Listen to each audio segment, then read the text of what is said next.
Hello and welcome you all to the एडल classes. तो आज के लेक्चर में हम पढ़ेंगे second part of the contingent crop planning for the aberrant weather condition. So let's start. So last video में हमने ये 4 पॉइंट्स कवर कर लिए थे। आज की वीडियो में हम नेक्स्ट 3 पॉइंट्स को कवर करेंगे। सो लेट्स स्टार्ट। तो स्टार्ट करते हैं जो कि है early session of rainfall. Early session मतलब इसका अगर मैं एग्जांपल दूं, यहाँ पर ये नहीं है पॉइंट कि यहाँ पर अर्ली मॉनसून वाला बात नहीं है। यहाँ पर आपका जो एक्सपेक्टेड अमाउंट था रेन का, सपोज करो आपका एक्सपेक्टेड पीरियड था समथिंग ऑफ 3 मंथ्स।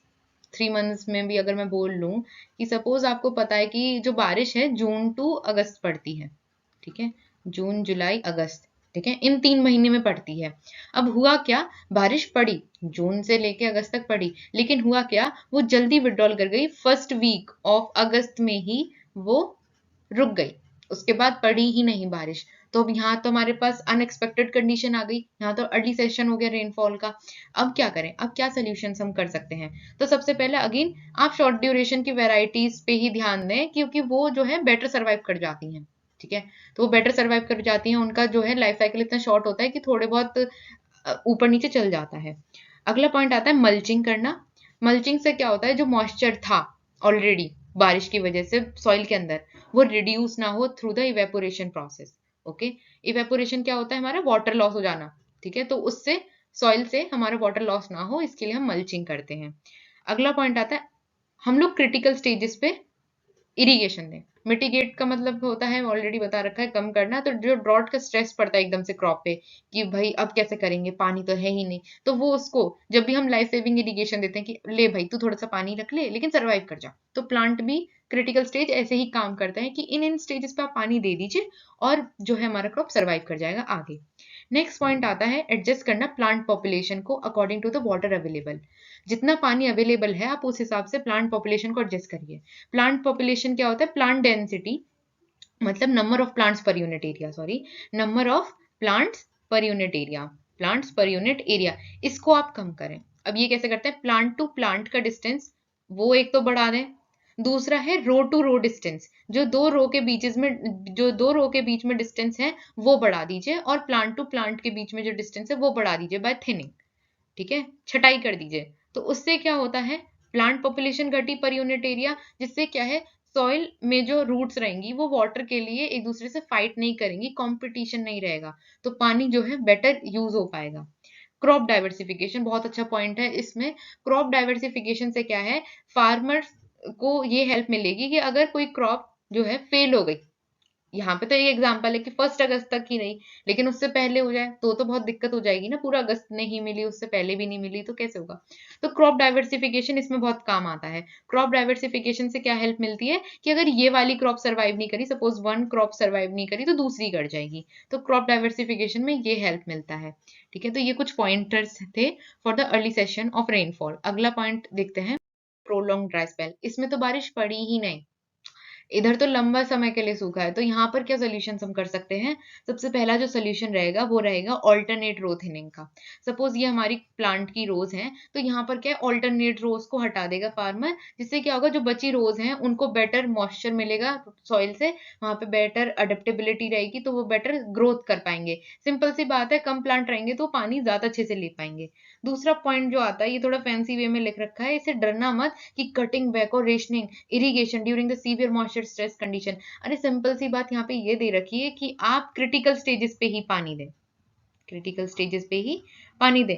आपके पास जितना पानी अवेलेबल है और जितना प्लांट को चाहिए उस हिसाब से एडजस्ट कर लीजिए और वहीं उसी पे दीजिए ताकि वो सरवाइव कर पाए। ऑब्वियसली अगर घर में खाना कम है, अमाउंट कम है, तो आप तभी तभी देंगे और उस पीरियड में देंगे जब बिल्कुल मरने की हालत हो जाएगी, ठीक है। तो तभी स्ट्रेस कंडीशन में अगर आप एक टाइम खा के चला पा रहे हैं अपना काम तो आप चलाएंगे। तो सेम होता है यहाँ पे इरिगेशन के लिए भी, क्रिटिकल स्टेजेस पे देना है, ठीक है। अगला पॉइंटर आता है शैलो इंटरकल्टिवेशन एक्टिविटीज आप कर सकते हैं to eradicate weed and conserve moisture.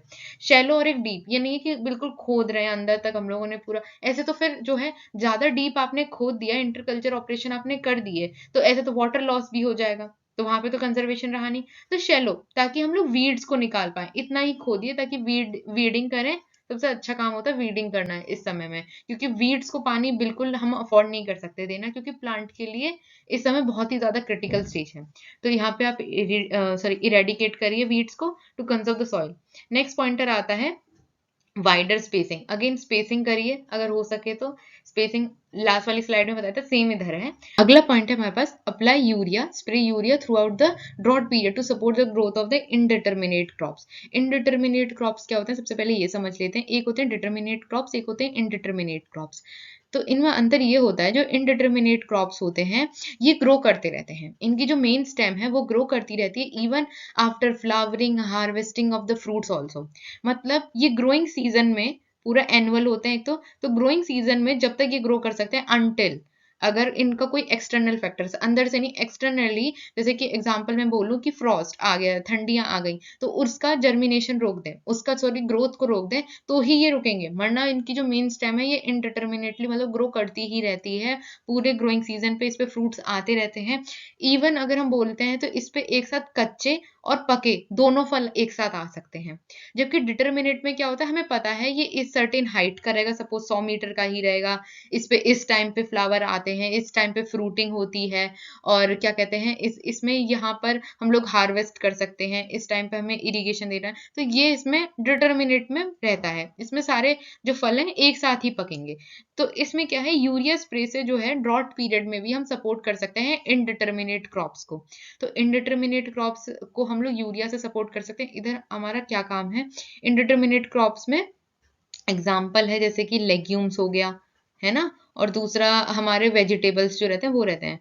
तो यूरिया क्या हेल्प करता है इनडिटर्मिनेट क्रॉप्स की, तो यूरिया ऐसे हेल्प करेगा कि वो जो है, हमें पता है कि ड्रॉट की कंडीशन है, तो यहाँ पर हमारी क्रॉप भी बहुत ज्यादा सफर करेगी, तो सफर ना करे इसीलिए हम यूरिया देते हैं, ताकि प्लांट ग्रो करता रहे even in the moisture stress condition also. अगला आता है इम्प्लीमेंट करना सॉइल मल्चिंग को। सॉइल मल्चिंग सेम, इवेपोरेशन ना हो, लाइफ सेविंग इरिगेशन दे, सेम सेकंड पॉइंट जो दे रखा है ऊपर उसके तरह ही है, ठीक है। लास्ट प्रॉब्लम आती है हमारे पास, dry spell during the crop growing period. इसमें क्या होता है, हमारे पास जो सोल्यूशन है इसके प्रॉब्लम के लिए, वो सबसे पहला ये है कि आप रटूनिंग करें। रटूनिंग क्या होता है, सपोज हमारी ग्रोइंग पीरियड में ड्राई स्पेल की कंडीशन आ गई, तो हम क्या है, सपोज ये हमारी क्रॉप थी, ठीक है, ये हमारी क्रॉप है, तो हम क्या करेंगे, इसे यहाँ तक काट देंगे। तो अब ये क्रॉप जो है स्टबल हो गई, क्या हो गई, स्टबल। ये क्या रहती है, हमारी फील्ड में ही रहती है। अब फील्ड में क्या होती है, ये वापस से ग्रो करती है प्लांट में। तो इससे क्या होता है, हम लोगों ने एक ही प्लांट से 2 टाइम हार्वेस्टिंग ले लेते हैं। तो ये हमारी जो है रटूनिंग प्रैक्टिस होती है, ये शुगर केन में भी करी जाती है, जिसमें हार्वेस्टिंग के बाद हम स्टबल को फील्ड में ही छोड़ देते हैं, जो कि रीग्रोथ करता है। तो यहाँ पे एक रटूनिंग कर सकते हैं। दूसरा रहता है कि मल्चिंग करें, ताकि सॉइल कंजर्व रहे। ड्राई स्पेल में भी जो भी अवेलेबल मॉइस्चर रहेगा सॉइल के अंदर वो कंजर्व रहे, ताकि इवेपोरेशन ना हो पाए। दूसरा है इसमें थिन आउट, इसमें क्रॉप है, thinning out of crops to optimize the water use and reduce the crop competition। Crop के कंपटीशन को हम लोग रिड्यूस कर देंगे, ताकि हम वाटर को ऑप्टिमाइज यूज कर पाए। This is all for the today's video. Thank you for watching and have a nice day.